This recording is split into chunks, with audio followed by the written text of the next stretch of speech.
All right, welcome guys to Tea Time with Ting. I'm joined by the lovely and wonderful Greg Chun. Introduce Hello, yourself. everybody. Hello. And because I was massively unprepared, we are redoing the interview to make it Woohoo! sound much better. It's going to be great. That's right. No more background noise. No more background noise. Although there's no makeup or awesome caricature though. So that thing I'll have to include some pictures for you guys. Like, Yeah, that'll be excellent. You know what's weird is that like all the pictures that people are posting online of me are my face looks ridiculous. I have a derp face in every single picture that like has been posted online from that trip. It's hilarious. okay, if it's any consolation, you don't have a derp face in the picture I got. Okay, good. Thank you. I'll make sure to post it and show. Look, Greg Chun does not have a derp face in this. Yeah, he doesn't normally look like that. It's like when people play like games where you can design your own character, they try to make the face look as ridiculous as possible. That's what I look like in some of these pictures. I'm sure it's fine. Nothing to worry about at all. Now the questions are very to what I asked you before because I really loved your answers for it. Oh, thank you. So the first one, which is the characters of the Yakuza franchise, such as Kiryu and Majima, have very distinct personalities. What do you feel sets Takayuki Yagami apart from the others? I think what sets him apart is that his is just kind of more his situation and how he deals with it. So he definitely has personality, but he's very dry, you know. And he's a pretty subdued character in general. I would say he's surrounded by a lot of characters that could, on the surface, be a more colorful, and he's a little bit more. There's a lot of internal stuff going on with him. So in a way, it's interesting that it leaves. I feel like sometimes it leaves a little bit more room for connection with the player because it's not this over-the-top personality that the player can't necessarily identify with. I mean, it's loads of fun, to play a crazy over-the-top character for the player, but because Yagami is a little more neutral, a little more subdued, I feel like the player can sort of put themselves in his shoes a little bit more easily. So that could be an interesting experience for the players. Okay, so he's a little bit more of your average guy compared to the other over-the-top characters. Yeah, So to speak. exactly. Yeah. And he was a sort of a stand-up guy just trying to do his thing, and then all this stuff came crashing down on his world, and he's forced to pivot and abandon his law career and become a private detective. So that backstory is interesting, and you can imagine somebody may not be of the best humor having gone through all that. So it's fun to see a guy who's kind of down on his luck, broke, doing what he has to do, and how he deals with that. Oh, that's brilliant. So, moving on from him being a private detective as well, is there times you feel like he questions what is morally right and wrong, and how does he have to cross a line to get the bad guy, or is he willing to cross the line? Luckily he's got Kaito around to cross the line for him because, Kaito's a little bit out of control, and I think where Yagami might pause and say, let's talk about this, Kaito's already hit whoever, whoever they're with. So I don't know if he, he definitely needs to go through some stuff where, he goes a little bit off the rails and isn't necessarily doing things by the book because he has Yeah. to do what he has to do. So that's fun. I mean, you don't want a guy who's, too uptight and too straight and narrow. So it's nice when he kind of lets his hair down and says, okay, well, I'm not supposed to do this, but we're going to do what we need to do. We do what we need to get the job done. To get the job done. That's right. Get the job done. That's brilliant. Okay, so when it comes to other characters in Judgment, which one is your favorite character? Oh, gosh. I mean, Yagami obviously has a thing for Mafuyu, but I'd probably say just say Kaito-san. Honestly, Kaito is super fun, and as I'm watching the gameplay and listening to Crispin and I playing off each other, I mean, there's some really really nice moments that I'm where I'm really happy with what I hear, and I can sort of feel the dynamic between the two of us. So I think it'd have to be Kaito just because he's so much fun to sort of share the stage with the whole game, and the camaraderie between the two of them and the constant ribbing is really, it's gratifying to watch. Oh, that's absolutely awesome. With the world coming up, obviously it's a very small world, but always very filled with life. What is your favorite thing about that world?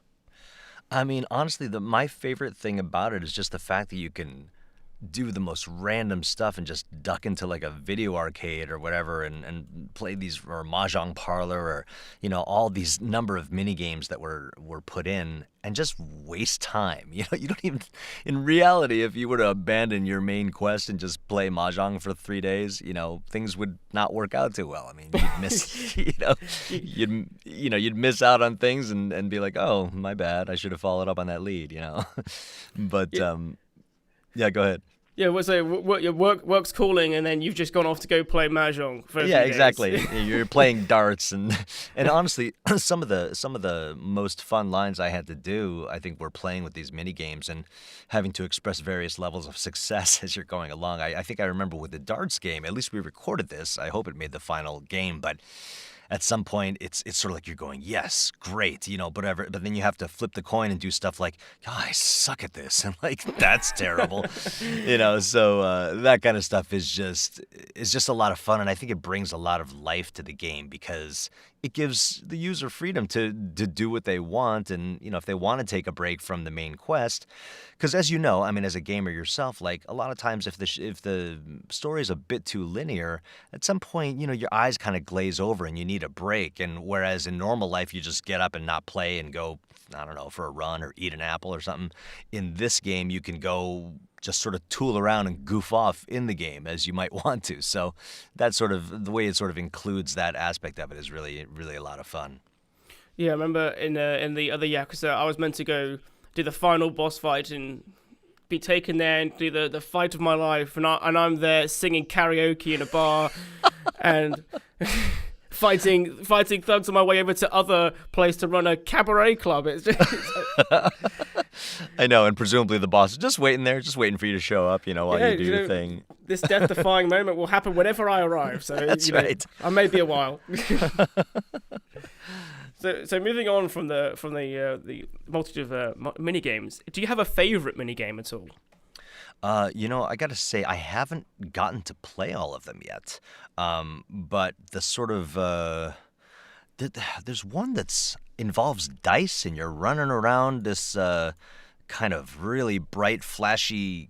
It almost looks like those sort of running games that used to be big on your mobile device. But you're kind of running around from station to station, and you have to play like a mini game each little station you stop at. Played that for a while. That was pretty fun. And it's just like it changes it up on you. You get hit by different mini games at each station. So I think I'm digging that one. But I was a huge House of the Dead fan back in the day. Oh, so yeah. What's a Camaro of the Dead, or what's it called? Yeah, Camera of the Dead. They've done their own version, because I think in Japan, and Yakuza fans will hate me because I haven't played all of them, but they did their own zombie version of every character. So I think they did their own twist on House of the Dead by just putting in all the loved cast. Well, that's awesome. Yeah, so I'm looking forward to playing that one a little more, and I'm definitely looking forward to playing Mahjong because I want to learn. I have no idea how to play. I need to learn to play especially shogi. Oh my god, I'm so bad at shogi. I said to everyone, I'm gonna learn this, and then within maybe 20 minutes, I was like, I'm done. I keep losing in the first 5 turns. This is not fun. It's very discouraging. So there's also very distinct fighting styles, combos, finishes in these games. Have you got a personal favorite that you'd like to repeat, or favorite moment almost? I don't know if we can even put this in because it's kind of a spoiler, but there is one move that I remember where you're in like a convenience store of some kind, and you literally grab a guy and shove his head in the microwave. So I think that probably stands out as the greatest moment for me.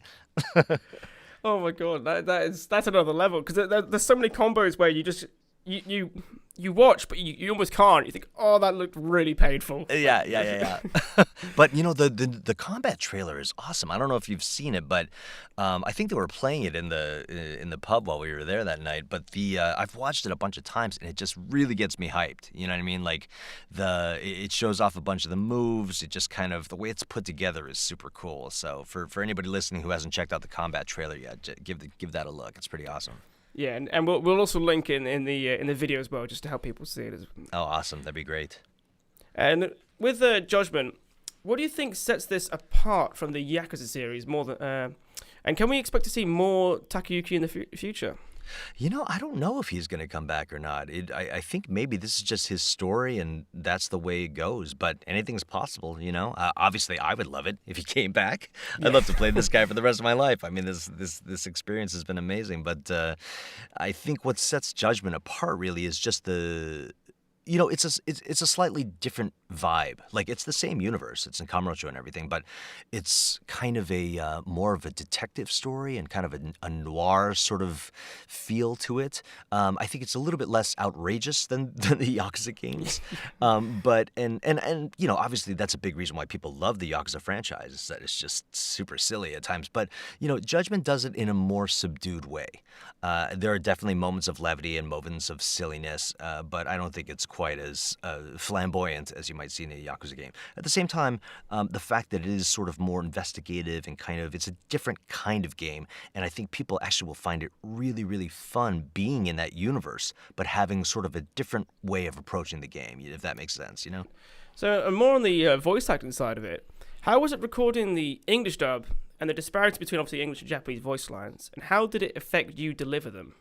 Well, that's the thing that is so great about having an awesome team is that they take care of all that stuff for me. So basically, Scott and Dan were the localization guys who were in every session with me, and my director Keith Aram.